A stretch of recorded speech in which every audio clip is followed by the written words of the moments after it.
നമുക്കിനി മക്കൾക്കൊക്കെ സ്കൂളിലേക്ക് കൊടുത്തുവിടാൻ പറ്റിയ സിമ്പിളായിട്ട് ഉണ്ടാക്കാൻ പറ്റിയ ഒരു ചോറിൻ്റെ റെസിപ്പി നോക്കിയാലോ.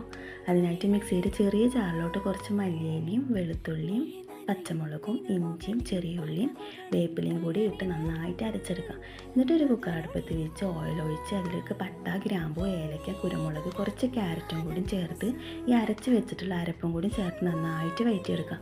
ഇത് നന്നായി വഴറ്റിയെടുത്തതിന് ശേഷം അതിലോട്ട് കുറച്ച് ഗരം മസാലയും കുരുമുളക് പൊടിയും കൂടി ചേർത്ത് കൊടുക്കാം. എന്നിട്ട് കുതിർത്ത് വെച്ചിട്ടുള്ള അരിയും കൂടി ആഡാക്കി 1 കപ്പ് അരിക്ക് 2 കപ്പ് വെള്ളം എന്ന രീതിക്ക് വെള്ളം ഒഴിച്ച് ആവശ്യത്തിന് ഉപ്പും ചേർത്ത് 3 കോഴിമുട്ടയും കൂടി പൊട്ടിച്ചൊഴിക്കാം. ലാസ്റ്റ് നമുക്ക് ഇതിലേക്ക് കുറച്ച് നെയ്യും കൂടി ആഡാക്കി അടച്ച് വെച്ച് 2 വിസിൽ അടുപ്പിച്ചിട്ടുണ്ടെങ്കിൽ നമ്മുടെ ചോറ് ഇവിടെ റെഡിയാക്കി കിട്ടും കേട്ടോ. പിന്നെ ഇങ്ങനെ ട്രൈ ചെയ്ത് നോക്കാത്തവരുണ്ടെങ്കിൽ ഒന്ന് ട്രൈ ആക്കി നോക്കൂ കേട്ടോ. ഞാൻ ആദ്യമായിട്ടാണ് വോയിസ് ഓവർ കൊടുത്തിട്ടുള്ളൊരു വീഡിയോ ചെയ്യുന്നത്, അപ്പോൾ അതിൻ്റേതായ തെറ്റുകളൊക്കെ ഉണ്ടാവും. എല്ലാവരും സപ്പോർട്ട് ചെയ്യുമെന്ന് വിചാരിക്കുന്നു. വീഡിയോസൊക്കെ ഇഷ്ടമാണെങ്കിൽ എല്ലാവരും സബ്സ്ക്രൈബ് ചെയ്യുക, ലൈക്ക് ചെയ്യുക, കമൻറ്റ് ചെയ്യുക. അപ്പോൾ ഇന്നത്തെ വീഡിയോ ഇത്രയുള്ളൂ. Okay, by.